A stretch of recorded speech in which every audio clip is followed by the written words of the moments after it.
Hey guys, welcome back to the channel. Today we'll be installing Baja Designs ditch lights on 4Runner Kai's 4Runner. Kylie, tell me why this is the next step for your 4Runner. I've been wanting ditch lights for a long time. They're just going to be really great for seeing better on trails, especially at nighttime. Also just adding more to the look. Awesome. This install should be super easy. We're going to put these lights on and then get them all wired up to our Auxbeam. We have the Baja Designs. Oh, the Squadron Pros. You went for the amber ones as well. Is there a reason that you went for the amber over a white one? I think amber just cuts through like fog better. I also just have amber running through like all over my 4Runner, so might as well just keep it with the theme. So function and aesthetic. Of course. All right, let's get started. All right, as far as tools go, you're gonna need a 12mm socket, an Allen wrench, and a couple different sizes of wrenches to put the lights together themselves. Sounds good. So to start, we'll put on the Cali raised brackets, and you'll need this 12mm socket. So today we went with the Cali raised ditch light brackets. These are powder coated in black, and the nice thing about these Cali raised ones is they tell you right on there with a big D, driver, and a big P, passenger. So you know which side's going where. All right, so now we're gonna take our 12mm socket that's hooked onto our drill right here, and we will be removing these two bolts right underneath the hood, leaving the other two attached. This way we can just hook up the brackets. We don't have to take the whole hood itself off in order to install your lights. All right, because of the angle of where these bolts are at, my impact drill wouldn't fit. So I went and got this Makita drill that we have. They have them on our website as well. It is awesome for getting into these hard to reach places underneath the hood, and it works just as well. Okay, so what you're gonna wanna do is start by taking one of these bolts out to bolt the bracket on underneath. You'll just do one bolt at a time. The reason you don't want to take both of the bolts out is because this arm will fall and then the hood itself will come down, and you'll need two people. It just makes things a little bit more complicated than just taking one out at a time. All right, it's these two bolts right here. You're only going to remove one at a time. We're going to start with the top one to get our bracket put on, and then we'll move down to the second one. The reason you don't want to do both of them at the exact same time is because this arm right here itself will fall down, and then the hood will be free falling and can fall down, and you'll have to reline it up. So we just are gonna do one at a time because the bracket itself mounts underneath this piece and not in between the hood and this bracket. So we'll start by taking this bolt out. Be sure to set these somewhere responsible where they're not gonna fall down into the engine bay. Line up your bracket. Make sure it's the driver's side one if you're on the driver's side, passenger if you're on the passenger. Line up the bracket, and then really all you want to do right now is just make sure it's finger tight, because it's going to need to rotate and move in order to put it onto the other bolt itself. So it's good to hang right there like that. You'll hold it up out of the way while you remove the second bolt.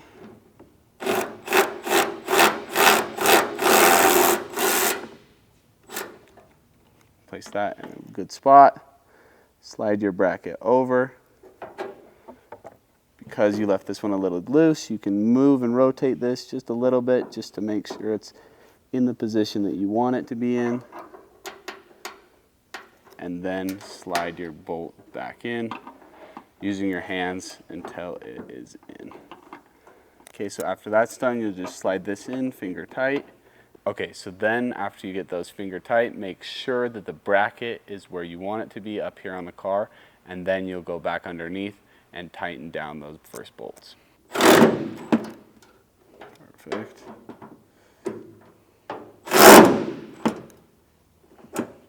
All right, now you guys can see that the bracket is installed using the same bolts that were in there before. It's just underneath this piece. And now we'll move over to the passenger side and repeat that exact same process. Okay, when moving on to the passenger side, you'll notice on some 4Runner models that the windshield wiper fluid line, this line right here, you just want to make sure not to pinch this line with the bracket. You're going to want to place your bracket to where this line can rest on top of and not be pinched in between. So it's not necessary, but I do like to move this line out of the way when I'm installing something. So right here, there's just a clip on the other side. You'll just pinch on either side with your fingers, and then it should just pull right through and give you enough space to be out of the way so you can install the bracket. just like that. So just like before, we're going to use a 12 millimeter socket and get these off. We'll start with just one, and then place our bracket on, place the bolt back in, take off the other, line up the bracket, place the bolt back in. So when removing these, you're going to want to do the top one first when you're just taking off one and installing part of the bracket and then installing the other one. Just because if you take this top one off, it'll give you a little bit more wiggle room to line up your bracket. So we'll take this one off using a 12 millimeter socket.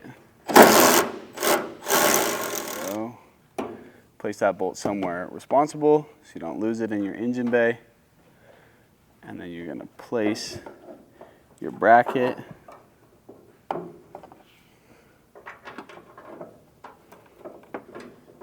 Tighten this up.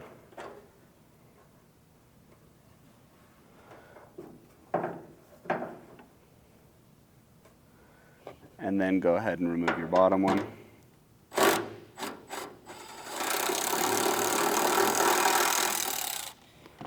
Slide your bracket over into place.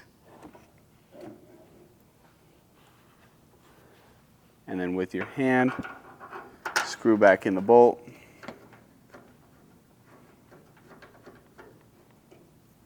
So then after you place your bracket back into place, you'll just make sure everything's finger tight, and then take your 12 millimeter socket hooked onto your driver and make sure everything's nice and tight.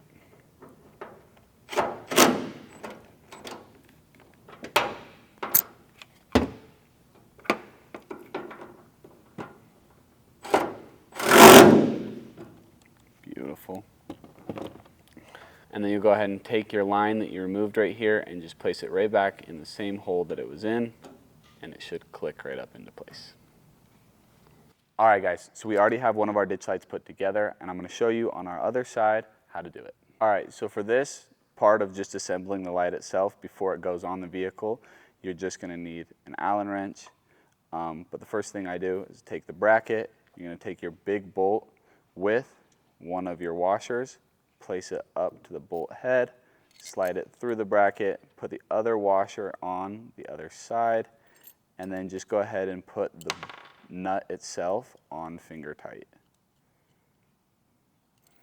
That way you don't have to deal with putting that on when the light itself is on the bracket. The next step is you'll take the light itself and one of these locking washers that come with it. So what you'll do is you'll take your locking washer, place it in between the bracket and the light itself, and then you're just going to go ahead and put the bolt in on one side, just finger tight, while you put on the other one. All right, guys, so what you're going to want to do first is make sure that this bracket itself is lined up on the light. You'll take your locking washer, this one right here, and you're just going to slide it in between the light itself and your bracket until it's lined up. You might need to work it with like your Allen wrench just to make sure things are lined up right. Once things are lined up, you'll take your screw itself and you're just going to put it through till it's finger tight. And then at this point is when we will take our Allen wrench itself and you're just going to go ahead and tighten everything down. It's also important to note that when tightening these down, you don't want to tighten them down too tight just yet, because once you place the lights themselves on the car, you're going to want to adjust the angle of your light so that you're getting the optimal angle for these ditch lights. All right, so now that the assembly of both of these lights is done, we'll go ahead and put them on the car themselves, and then we'll get everything wired up, angled, and ready to go. Okay, so when installing this yourself, you're going to go ahead and take the nut off of the bottom of the bolt as well as the washer. You're going to feed it through your bracket, and then you're going to put your washer on underneath, right back on there where it was, and then put the nut itself back on as well. Go ahead and make sure that's finger tight. And then at this point is when you'll take your two wrenches that are size 14s. For this specific Baja light, it's a size 14. And you'll go ahead and tighten things down.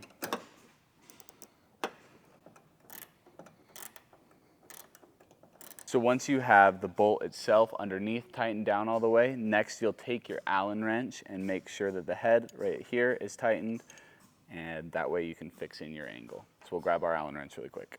And then just like before when we were putting it together, you'll take your Allen wrench, put it in this screw on the side, and you're just gonna go ahead and tighten down until it's in a firm position.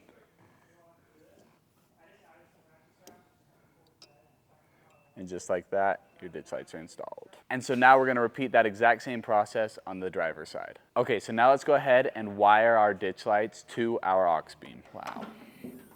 Okay, so with your Baja Designs ditch lights, it comes with this wiring harness that comes with a switch, the connections that go to your ditch lights themselves, and then this is how you're gonna set it up with your battery. But because we have an Auxbeam in this car, we're gonna set it up a little bit different. I'll show you guys exactly what we do in our process to eliminate part of this wiring harness to essentially create our own wiring harness. Okay, so the first thing that we're gonna do is we're gonna cut this jacket off from where this relay is to expose the wire. So go ahead and cut that up. And then this should just peel straight off. Just like that. This is garbage, we won't need this. And what you're gonna try to do is separate the switch and the battery connection wires themselves away from the two wires that are actually gonna be hooked up to your ditch lights. Okay, so next what we're gonna do is once you have these wires separated, you're gonna take your pliers and you're gonna cut the black wires and the white wires away from this part right here. So we'll just go ahead and slide these through and do that. You just want to make sure to give yourself a lot of extra room for stripping, so just kind of try to cut them as close as you can to the base. Go ahead and do that right there. That just like that.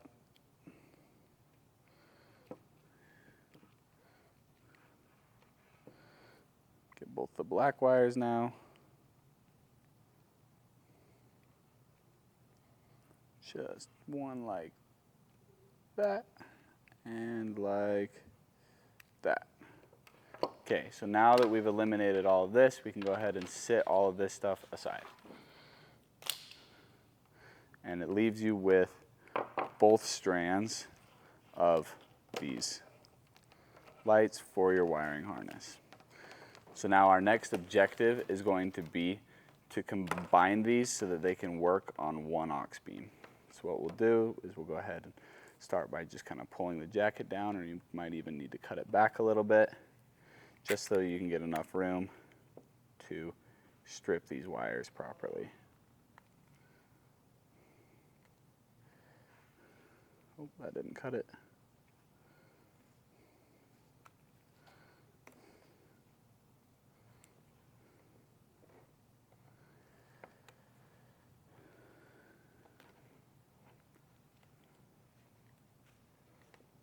Okay, just to where you have enough room.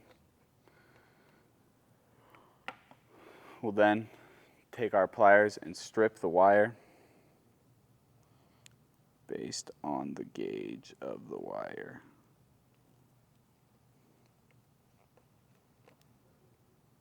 Oh, I think it's too small.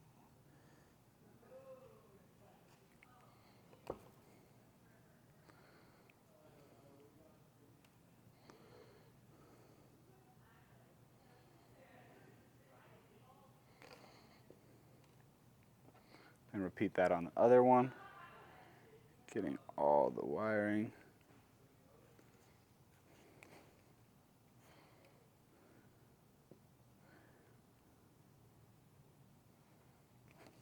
Okay, so just like that, you have these stripped, and what you're going to want to do is splice these together.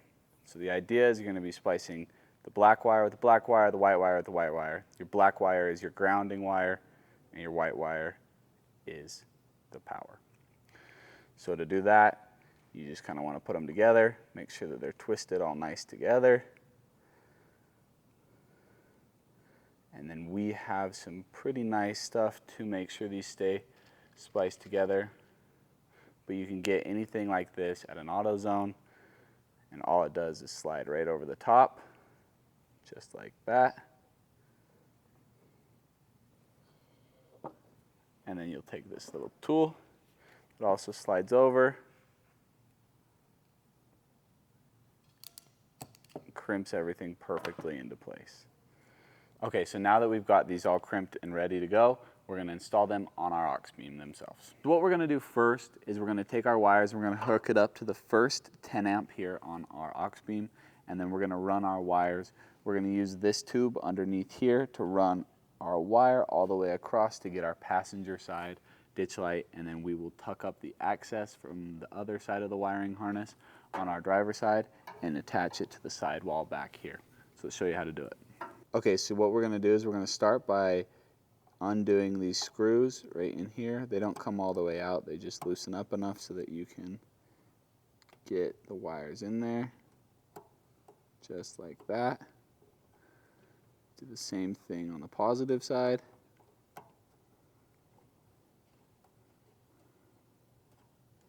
Okay, now that that's like that, we're gonna go ahead and run our wires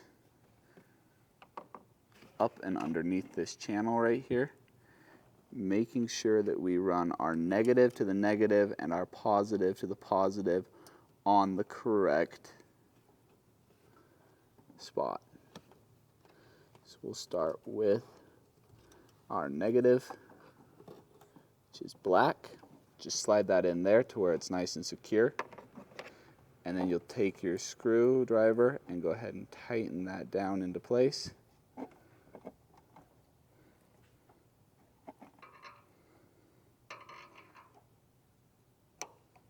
Okay, just like that. And then you'll do the same thing with the positive wires. Get them up and in to the right fucking hole. Go in there, motherfucker. Why aren't you going in? It's got this weird angle on you. I get it, you're a bitch, but just go in there. Okay. So sometimes if it's not fitting quite right, you're gonna wanna back out the screw just a little bit more until it fits in there snug. And then you'll go ahead and push the screws back down, tightening everything into place. Okay, so with these hooked up, right now is a really good time to go ahead before you do all the zip tying and cleaning up work. We're gonna run both of our wires to our ditch lights and make sure they work. All right, moment of truth. They work. And they're the pro model, so my cameraman is blind. So now that we've made sure everything works, we're gonna close up our Auxbeam and start routing our wires and cleaning everything up with zip ties. Just like that, Auxbeam's all closed up. So when routing the wires, it's a different job for every car, so just do whatever works best for you, but we're gonna bundle up all of our driver's side wire right here, and then we're gonna go ahead and cut off the access on this tail, and then we're gonna try to find a good place for this to go right down back here to stay tucked out of the way. So on this side, we're just gonna slowly start taking our wire and running it to attach it along this. It's also important to note you don't want to do things really, really tight just because then you'll run out of room, and you don't want to leave a little bit of wiggle room just in case things are moving around. We're going to do one in the middle right here so it doesn't dangle. Okay, so then with our last little bit of access right here, we're going to go ahead and bunch it up right there. Run this zip tie back behind this tube. Move it forward, just zip tie that bunch right there. Now, it is important to add that a lot of people will recommend you trim this wire down some. I don't usually like to do that just in case something happens to my wiring harness somewhere. It gives me a little bit more wiggle room if I need to like cut back and rerun a different wiring harness just in case something gets severed. Okay, so now that we have all those in, we're just going to trim off all the tails on the zip ties, and then this set of ditch lights should be ready to hit the trail. Okay, so the reason that we did this with an Auxbeam on is because this 4Runner specifically has more than one lighting option on it. It has a light bar, it's got these ditch lights, it's got chase lights as well, and once you start getting all of those lights, things start getting really complicated up here with your battery and your fuses and relays and wiring and tapping things together. So it's really smart just to have something like an Auxbeam or an S-Pod to run all of your auxiliary lighting to. So in this, we've got everything done. We ran all of our wires with OEM wires, so everything looks nice and clean. Ran it all the way back on the back side of our engine bay right here, all the way over to that side to power the passenger side ditch light. Really, I'm really happy with the way this turned out. Looks super cool, super OEM. Excited to see this 4Runner on the trail. Okay, and so with those few simple steps, you're done and you have Baja Designs ditch lights installed on your 4Runner. Kylie, are we stoked? Yes, they look so nice. They're super bright. I love them. Like always, guys, thank you so much for watching our video today. Be sure to like and subscribe. Write a comment down in the comment section and let us know what installs you'd like to see next. Have a great day.